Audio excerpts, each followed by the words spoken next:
Assalamu alaikum warahmatullahi wabarakatuh. Ashama arkabunee kabajamtootaa fi jaalatamtoota hordoftoota Jaamilaa Jimmaa.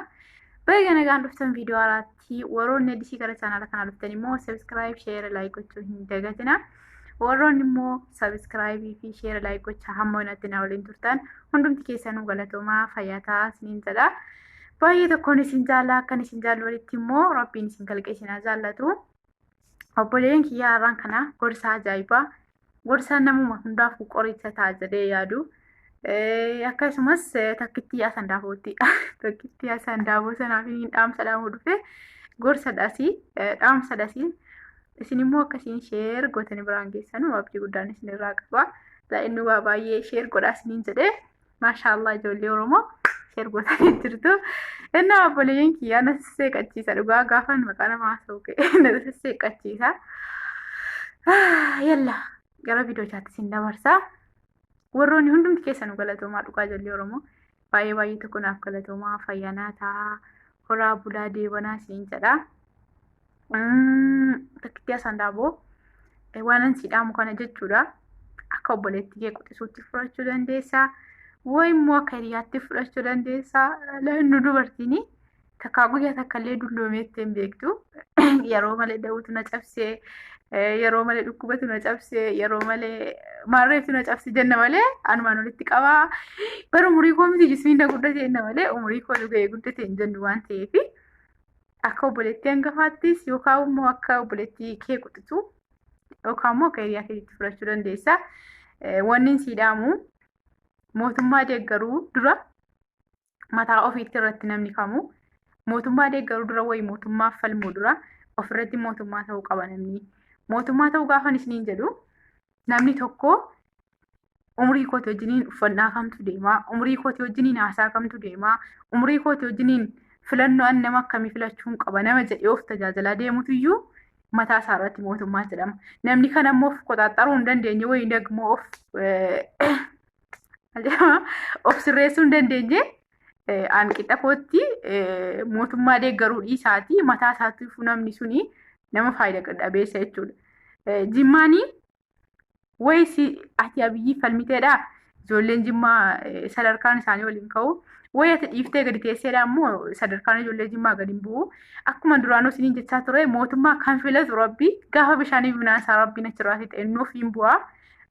Yoo bishaaniif midhaansaa immoo achirra jiraate waan nu gochuu hin qabnu jechuudha. Rabbiin gaafa bishaan midhaansaa achirraa fixeedha kan namni kamuu bootaa sana qabachuu danda'u. Kanaaf ati jechuudha umurii kana baattee wayi ilmoo qabaachuu dandeessaa. Wayi immoo dhabuus ni dandeessaa. Gara fuulduraattis argachuu ni dandeessa ta'a jechuudha. Kanaaf ati jechuudha umurii kana baattee sadarkaa kanatti gaafa baatee dhiira tokkoon naaf badaa jettee nama arrabsitu sadarkaa keessatti of ilaalta. Amma soorrii si jala deemtanii si jala teessanii immoo fooloo gootanii nama 20 jala teessanuu maal dhaggeeffachuu maal dhaga'uu maaltu haasaa sirraa siin mararraan dhaqxan. Dhugaa Rabbiin isitti mootoo isheen bakka biraa himattee illee maa mushkila Jimma keessaa ijoolleen asandaaboo ijoolleen salphoo ijoolleen dadoo kuni kabaja qabu. Warri miidiyaarra jiru kun illee jarallee miti jechuudha. Kanaafuu jechuudha tokkitti asandaaboo gadi taa'e dhugaan siin jedhaan si arrabsuufis bootaa sii kennee si arrabsuufis hin dhufneeni. Garuu gaafa jimma itti ati afaan isa dhuqqee fakkaatu kana baattee deemteen jimma itti maqaa Jimmaa balleessitee warra Jimmaa nyaattu. Hin ta'u calluma jechuun hin ta'u calluma inni sitti baay'eesne calluma jechuun kana caalaa hin barbaachisu. Har'aa qabee warri nama arrabsu warri idimee isaa dhiisee waan idimee isaatii gadi akka sabiyyii ijoollee sabiyyii qofa jechuudha kan suuraa baate akka jechaa oolu.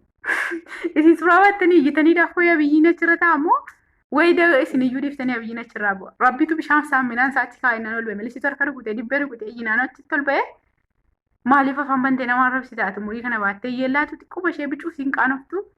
Namni sadarkaa ofii hin beekne ajaa'ala dhugaa Rabbiin isiniin jedhaan.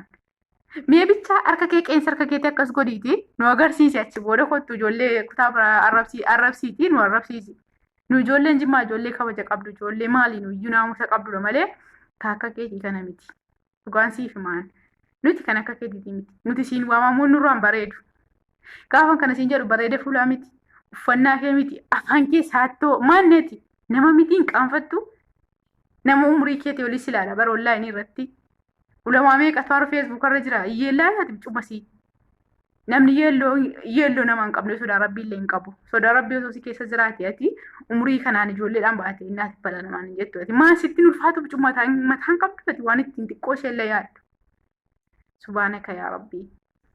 Walla baay'ee na aarsite.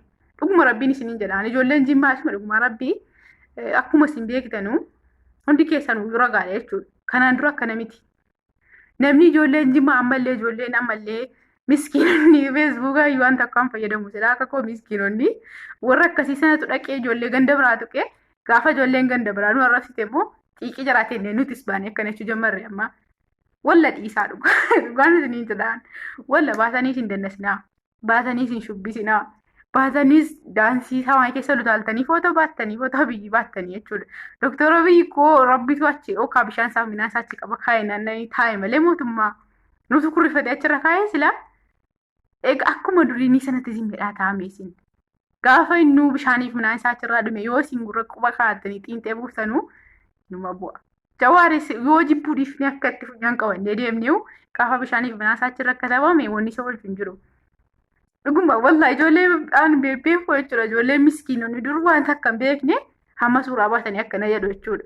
Leesh suuraa faayidaa suuraa baatanii iyyuu maal ni jechuudha nu xiqqeessu intala sasansiin jedhee namni isa bira darba. Borii keetiif bultii keetiif gara fuulduraatti ilmaan keetiif yaadi har'a warri feesbuuk irratti jechuudha liivii baatanii akka koo yuutuubii banattanii kan isin fayyadu nama gorsuu meekaappii dibachuu nyaata qopheessuu waan akkanaan hojjettanii eddee baatanii nama arrabsuudhaaf shubbisaanii lafa fixxan dhuguma rabbii ijoolleen jimmaa akkana miti baay'ee tokkoon gaddiyan akka ekeleen sirbaanii qolee namaa jallisaa tokkoffaa suuraa baatanii ol baanii shubbisuunii. Rabbiin illee walitti nama buusaa isa kamtu rabbiin walitti nama buufne jechuun keessan illee nuulu miidiyaa rabuunis akka inni haraamaa ta'e nin beeka walaakin namni tokko jechuudha gaafa waa tokkoof waa dhibbaa sirraa amma waa tokkoof yoo sirroofte waa lama sadii jedha akkasuma jedha sirraa deemtaan illee na dhiisuun nin mala jechuudha maaliif akkiin kaleessa keessa dabarfadee fi jiruun irra keessa jiru tokko miti waan ta'eedhaaf namni hamma umuriin isaa ol deemuuni sammuun isaa waa barachaa deema jechuudha. Sirban ammas niin jedhullee dhuguma umriin kan koggaa 20 gadi yeroo ni jirutti falluu gadi nan teessisu. An sa'aatiin daansiin danna sura beelan abbaa manaa kootiin wajjin ol lolu jira jechuudha. Maaliif yeroo sanatti maaltu naaf hin galu wanta riinuu. Tokkittee sandaabawwan mata duree ajandaa godhadhee fi isiin umriidhaanis warra miidiyaa irra jiru kana hin caalti. Dhaabaanis hin caalti. Umriidhaan bareechitee nu caalti jechuudha. Dhoksaan fanta'u fayyisu dhugaa rabbii. Dubartiin silaa dulloomeen jettu jismii koosnaa guddate malee anammalee daa'ima bar gizee malee ilmoo da'uutu na dulloomsee naamni waan akkanaa jedhu malee anumaa walitti qabaa umriin nu cimee jechuun nutti ulfaata beekne waan isaa kanaafuu yaa obboleettii kiyya yaa haadha kiyya yaa hiriyaa kiyya sirraan bareedu taa'e dhugaan siif himaan ammaaf miidiyaa irra baatisi jechaan jiru jira kan nyaata hojjetee ijoollee agarsiisu kan bultii isaa jiruu isaa keessatti rakkina akkamii dabarsi jedhee nama barsiisu nama hedduutu jira sii galee afaan oromootiin illee yoon hedduu arguu baadhee diraama afaan hojjettu nama diraama hojjetu ayyoo taatee fi maaltu si cinqinaanati baatee ijoolleedhaan sitti heerumuu dhufaan jiru maa ilmaan keetti heerumtaa silaawutuma jarasi fuudhaniiti ilmaan keetti ni heerumtaa ilmaanii bar warra sarara miidiyaa irratti hojjetaniyyuu jirtu kuni dhuguma rabbiin ijoolleen dhiiraa warra miidiyaa irra jiran kuni yoo haga fedhe gurguddatan yoo haga fedhe dheeratanii anaaf saraadha yaadu maaliif jireenya koo keessa bultii koo keessa waan dabarfadhee irra ga'ee fi fuulli asheetii naannoo naqee jira wajjin ergaa ta'e isinitti heerumuu dhufaan jiru jedhu anduqa anumti jechuudha siimitiiti. Ansitti heerumuu dhufaan jiru namni yeroo akka suuraa kee balleesse dhuguma gosaa gorsiin deebisuun jedhan soba miti ishee dubartiin hoo jallatte qajeelchuun wallaa hootunaa jira ijoolleen shaamarranii hundumti keessan jechuudha nama kabaja qabu nama ulfina qabu akka ta'e nan beekaa ijoolleen hordoftoonni koo. Bittaa dubartiin gaafa jallatte qajeelchuun lafee cinaachaa isa akkasii jedhe sana qajeelchuusuma jedhame ishee baay'ee naaree ijoolleen jimaa hundi keessanuu warri bahee nama arrabsu warri bahee nama xiqqeessu warri ganda namaa tuqu nuyi keenyaa miti ijoollee jimmaatii miti bakka laaqabee warri bahee ganda namaa tuqu warri abbaa feetan deeggaruu abiyyii deeggaruu dhiisaatii mana saawus isiniif eeyyamnaanii mana sarattanii viidiyoo waraabuu dandeessu bittaa ijoolleen arrabsinaa. Kan isiniin jedha ijoollee ganda biraa hin arrabsinaa tokkoffaa nuti islaamummaan maal akka nu ajaju isin hundinuun beektanii ani waan isinitti himuun qabu lammaffaa immoo nuti Oromoodha. Oromoon kutaa kamii inni ganda kamii nuti dhiiga tokko afaan tokko dubbannaa aadaa tokko qabnaa seera tokkotti bullaa. Kanaafuu Oromoon kutaan gandaan firoomaan lolloomaan naman qoqqoodu. Orma isaa afaan isaan beeknee ofitti qabee bulcha jechuudha. Oromoon gara laafessaa. Oromoon nama safuu beeku malee gama kana gorree gama kana yoo arrabsine ta'ee nurraa hin bareedu jechuudha. Mee waan tokko isiniif akaasuwan hamma Fatihaa Zaaraan jechuudha. Dura dhuguma feesbuuk irratti isin wajjin hirmaataniitu jarri akkuma keessan sana godhachaa turanii. Erga guyyaa gaafa wal gorsanii miidiyaa feesbuukii isiniif gadhiifne jedhaa sunumti jedhanii gara yuutuubii hojii isaaniitti deebi'anii walii dabalanii wal affeeruu wal gargaaruu waan akkanaa malee nama nyaachuu qaata dhiisan. Wallaahi nisu shaarbuma sirriitti uffattu biyyaa.